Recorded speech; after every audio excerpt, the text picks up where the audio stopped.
Bonjour à toutes et à tous, bienvenue pour ces tirages sentimentaux du mois de juin 2024. On va regarder les énergies qui peuvent se présenter à vous dans ce domaine-là de vie sur ce mois à venir.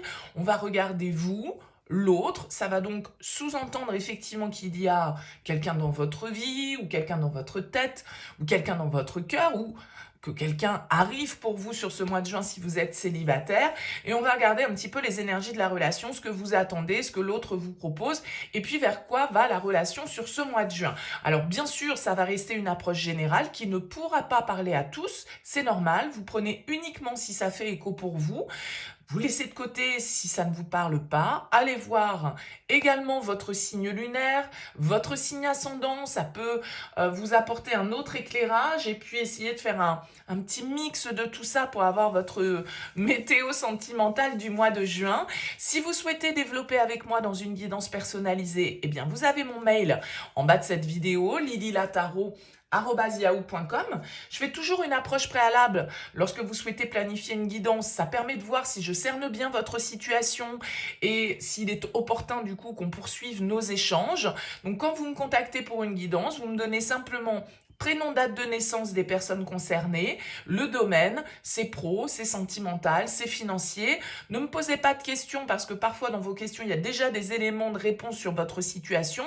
Et la première approche que je fais, elle a pour but de partir d'une page blanche pour voir si je cerne bien vos questionnements, votre problématique actuelle. Donc restez vraiment le plus large possible.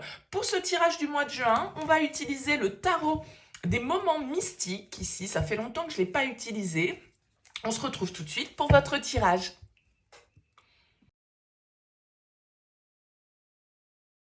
Bienvenue les cancers pour les énergies de ce mois de juin. On regarde ici votre énergie, l'énergie de l'autre, la relation, ce que vous attendez, ce que l'autre vous propose, le défi, le conseil et comment vous sortez, enfin comment la relation, on va dire, sort de ce mois de juin. Alors vous avez une arcane majeure ici en dos de deck. Les cancers, c'est la carte de la lune.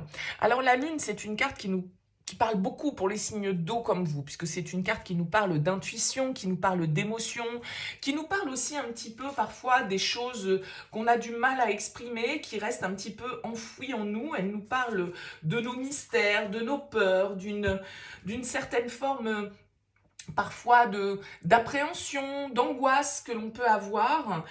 C'est une carte qui nous invite souvent à aller sonder les profondeurs. Alors la lune, elle peut nous parler des choses cachées, des choses qu'on n'exprime pas, mais aussi de tout ce que l'on ressent, de tout ce que l'on pressent.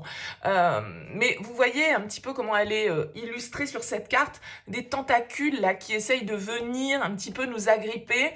Donc ça peut être des peurs qui remontent à la surface et qu'il va s'agir ici de mettre en lumière en fait pour pouvoir dépasser une certaine forme d'appréhension. Alors, on va découvrir le tirage, on va voir comment tout ça fait écho. Vous êtes dans l'énergie du 6 d'épée. L'autre est dans l'énergie du 8 de denier, la relation, le 8 de bâton.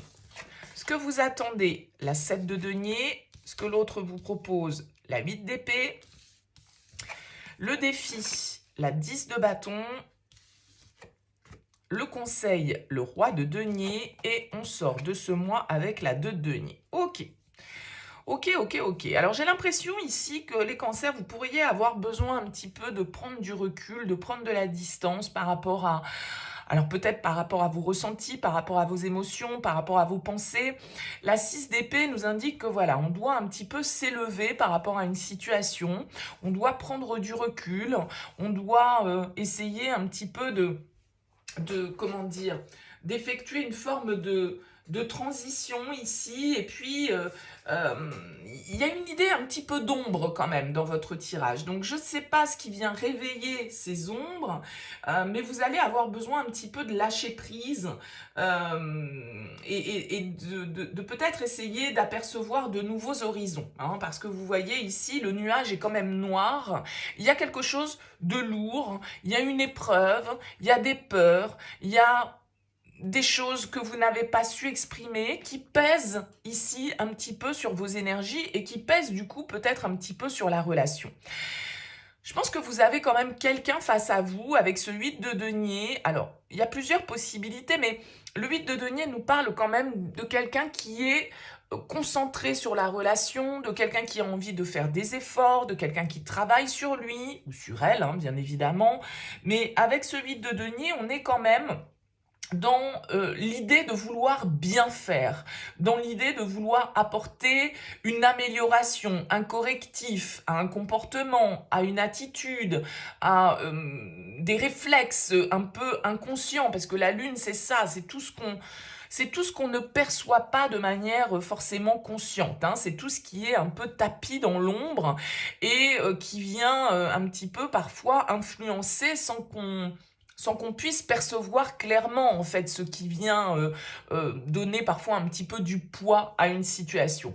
Donc vous avez quelqu'un ici qui soit est très focus sur la relation et qui est prêt à faire des efforts, qui est prêt à s'investir, qui est prêt à essayer d'évoluer, de changer, de travailler à la relation.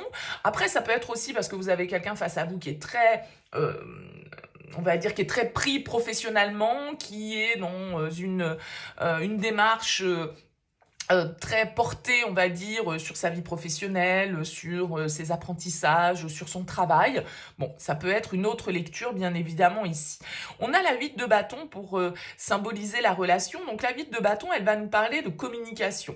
Elle va nous parler d'accélération des événements. Elle va nous parler de rapidité. Donc là, il y a quelque chose qui bouge. Il y a peut-être des nouvelles. Il y a peut-être un peu de surprise et d'inattendu. Donc, est-ce que c'est ça qui vient réveiller, en fait, chez vous, les cancers, des peurs, des appréhensions, et un besoin ici peut-être du coup de prendre de la hauteur, de prendre de la distance par rapport à l'autre ou par rapport à vos émotions, bon, là, c'est à vous de voir. Vous avez, ce que vous voulez, c'est la 7 de denier. Ce que vous voulez, c'est avancer pas à pas. Ce que vous voulez, c'est planter des graines et attendre la récolte. Le 7 de denier nous parle de patience. Vous avez envie que les choses se passent peut-être lentement et de ralentir le rythme. Avec ce 8 de bâton, le rythme n'est pas du tout ralenti. Il y a quelque chose, comme je vous le disais, qui s'accélère. Il y a une poussée un petit peu des événements que vous ne maîtrisez pas. Et vous, ce que vous voudriez, c'est prendre votre temps. Vous n'êtes peut-être pas prêt totalement au changement, ou en tout cas le changement vous fait peur, vous l'appréhendez, vous n'êtes pas sûr de vous, il y a encore des choses que vous ne voyez pas clairement et on peut être un petit peu avec cette carte de la lune dans une forme de confusion. On a des doutes peut-être sur l'avenir et du coup avec ce 7 de denier, vous voulez pas vous précipiter, vous voulez faire les choses par étapes et donc vous n'êtes pas, a priori, les cancers dans l'action. Alors qu'ici, il y a un vent qui vous pousse, il y a un vent d'accélération. Peut-être des événements extérieurs ici qui viennent du coup vous bousculer un petit peu, vous sortir de votre zone de confort et c'est pas évident. Et vous avez face à vous quelqu'un qui est quand même aux prises avec certains blocages. La 8 d'épée dans ce que l'autre a à vous proposer, c'est quand même ici des idées un peu toutes faites, des conditionnements que l'on subit. Vous voyez comme ce personnage ici, eh bien, il est enfermé un petit peu dans une prison. Alors est-ce que vous avez cette sensation un petit peu d'enfermement? Il y a quelque chose, je vous l'avoue, d'un peu lourd dans votre tirage, hein. Vous avez d'ailleurs la 10 de bâton ici dans le défi, donc on a l'impression qu'on doit déposer un fardeau, qu'on doit un petit peu se libérer de certaines peurs, de certaines appréhensions, de certaines émotions, d'une forme de négativité peut-être qui vous tire vers le bas, même si vous avez quelqu'un face à vous qui fait des efforts, qui essaye de comprendre, eh bien, on voit quand même qu'il y a certains blocages et que malgré des événements ou des circonstances dans lesquelles on pourrait avancer, eh bien on se retient un petit peu d'avancer. Donc je pense qu'ici avec ce 10 de bâton en défi, il y a des choses que vous portez, des bagages que vous trimballez, que ce soit vous ou l'autre, mais c'est peut-être plus à vous que ça s'adresse ici les cancers. Avec ce 10 de bâton, vous voyez comme elle a toutes ces fleurs qu'elle a sur le dos, elle courbe sous le poids de tout ça. Et peut-être qu'elle n'a pas besoin de trimballer tout ça sur son dos, dans ses valises. Elle a peut-être besoin de faire une pause, peut-être besoin de faire un break, peut-être besoin d'aller déposer un petit peu là tous ces fardeaux pour pouvoir se sentir un petit peu plus légère, pour pouvoir se sentir, pour pouvoir se redresser. D'accord? Donc, il y a vraiment cette idée ici, soit parce que vis-à-vis de l'autre, vous avez peut-être des choses à dire, ou il y a des choses que vous avez gardées pour vous, que vous n'avez pas exprimées, que vous avez gardées comme ça, enfouies, et il va être temps peut-être de les libérer, de les exprimer.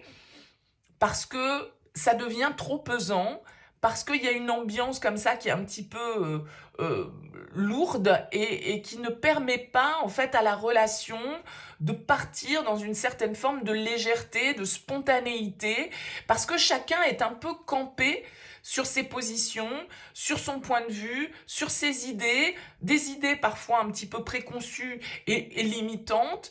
Vous avez peut-être quelqu'un qui, face à vous, par rapport à votre position, à votre prise de recul, à votre besoin de réfléchir, à votre besoin de prendre le temps, eh bien, se sent un peu victime, en fait, dans l'histoire. Et peut-être que cette position de victime, bah, ça vous gave un petit peu, vous trouvez ça un petit peu lourd, parce que vous avez toujours l'impression d'être celui ou celle qui endosse le mauvais rôle, celui ou celle qui... Vous voyez, il y a quelque chose un petit peu où l'autre est en repli, à juste titre ou non.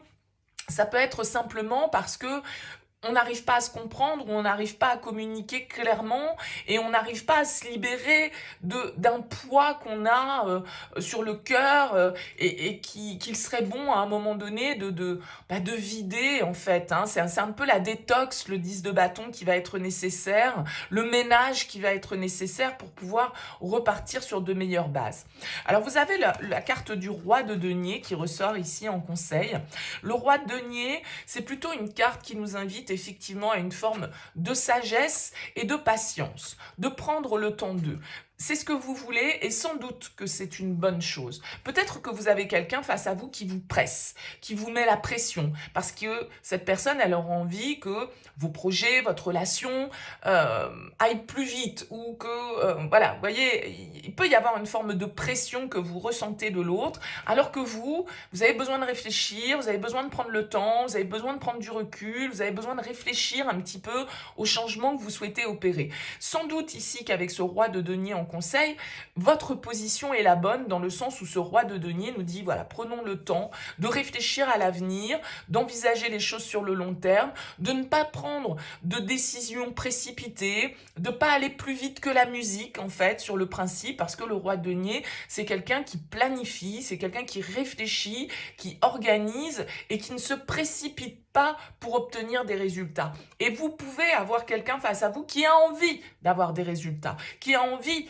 que les choses avancent. Et vous n'êtes peut-être pas tout à fait synchro, je dirais, par rapport à tout ça. Alors avec ce 2 de denier qui va symboliser la relation sur la fin juin, eh bien, on essaye de s'adapter, en fait. Hein. On essaye de trouver un compromis avec la 2 de denier. C'est pas évident parce que sans doute que malgré tout, il y a un petit peu l'idée de traverser des hauts et des bas, peut-être des jours où ça va très bien, d'autres jours où ça va moins bien, où on est replongé dans ses doutes, dans ses questionnements. Donc avec la 2 de denier, on jongle, on doit faire preuve de flexibilité, on doit essayer de s'adapter, on doit essayer de trouver un petit peu un compromis dans tout ça. Donc voilà, je dirais que pour certains, vous allez réévaluer la situation, réfléchir un petit peu à ce que vous voulez faire.